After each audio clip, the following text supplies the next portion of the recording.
Say hello to the Gateway 2000 Solo 2200 Model S5-166.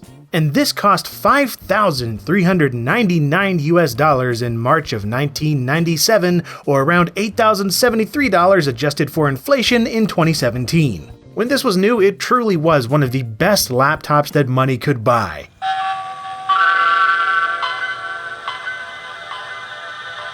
Well, for a few months at least. This kind of machine is what I imagine whenever I hear the term Moore's Law. And in case you're not familiar with that, it is an idea that came from Intel co-founder Gordon Moore, and his observation that the number of transistors in an integrated circuit doubles approximately every 2 years. That was definitely the case with the Solo 2200. In fact, just 5 months later, the 9100 was available from Gateway for the same price, and it was better in every way. And by 18 months or 2 years or whatever, it was completely obsolete. Nevertheless, the Gateway Solo 2000 series of laptops were billed as desktop replacements, allowing for more computing, more places. More computing, more places. More computing, more places. More computing, more places. Finally have more computing in more places. Man, they really doubled down on that tagline. Anyway, the 2200 was one of the early laptops to feature the brand new Pentium MMX CPU, boasting near desktop performance that you could carry with you, and only weighing 7 pounds. It was more than good enough for your average consumer and very much suited the business needs of business users, as well as being the computer of choice for the Dakota Keykeeper guy, as used in Gateway 2000 advertising. I don't know exactly why, but whatever. Solo 2200, take it in the snow and cabins and stuff. But yeah, the Pentium MMX processor really was the big deal with this particular laptop. It was new and it was exciting, and in case you're not familiar with what exactly made it so, these MMX processors featured a more advanced CPU core, larger L1 cache, and 57 additions to the x86 instruction set, allowing it to outperform even the faster Pentium processors and even the Pentium Pro, which meant you had speedier applications and games, especially when they supported the MMX instructions. PC game developers and publishers really leapt onto the MMX bandwagon around 1997, with Ubisoft's Pod being one of the first games to do this, running nicely with no 3D acceleration at all. In fact, the Solo 2200 is a very solid machine for DOS and Windows 95 gaming, with great sound and video support in Windows and DOS modes. Just listen to Tyrion's OPL3 soundtrack through this.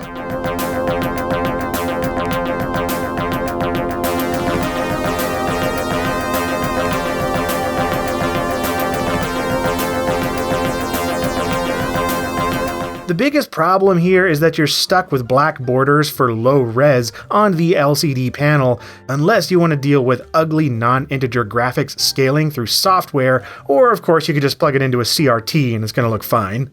This is true across the whole range of systems in the Gateway Solo 2 XXX line, including this 2100 system that I also happen to have, because why not? This was one of the lower-end models, although externally these systems are almost completely the same.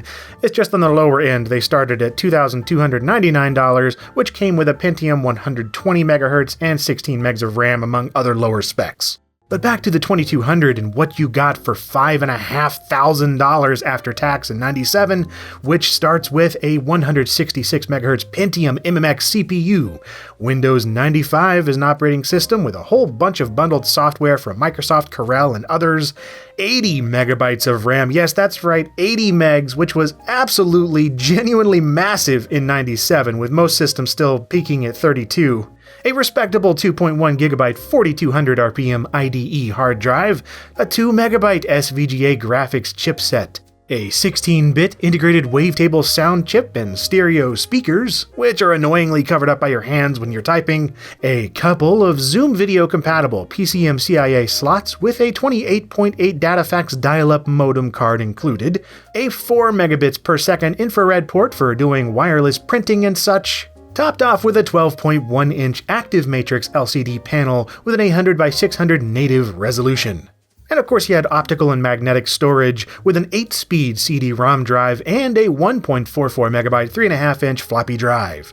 And these were actually plugged into a modular bay, which meant that you could only have either the CD-ROM or the floppy drive at the same time, unless you were to use an external drive in addition to these. And pretty awesomely, that same bay could also accept a second lithium-ion battery pack to double your battery life, from 2 hours all the way up to 4. Holy crap! And if that wasn't enough of a desktop replacement, they sold a variety of docks and port extenders, most of them being rather small, but one at least being large enough to fit multiple expansion cards. Yeah, that's right, full-size PC expansion cards. Delightful and absurd. Yeah, alright, so maybe this all sounds a little bit silly today, and really it is. There's nothing that particularly special about these machines now, and really they can be found for pretty cheap on eBay. I got each of these for like $30 total.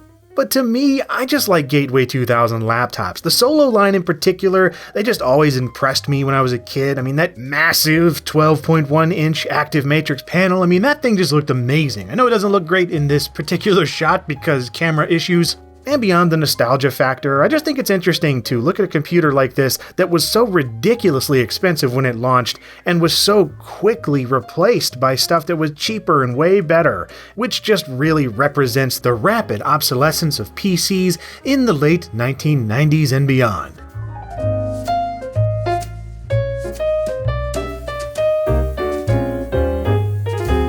And if you enjoyed this look at a little old computer, then perhaps you would like some of my other videos. I do similar stuff every Monday and Friday here on LGR, so subscribe if you would like. And as always, thank you very much for watching.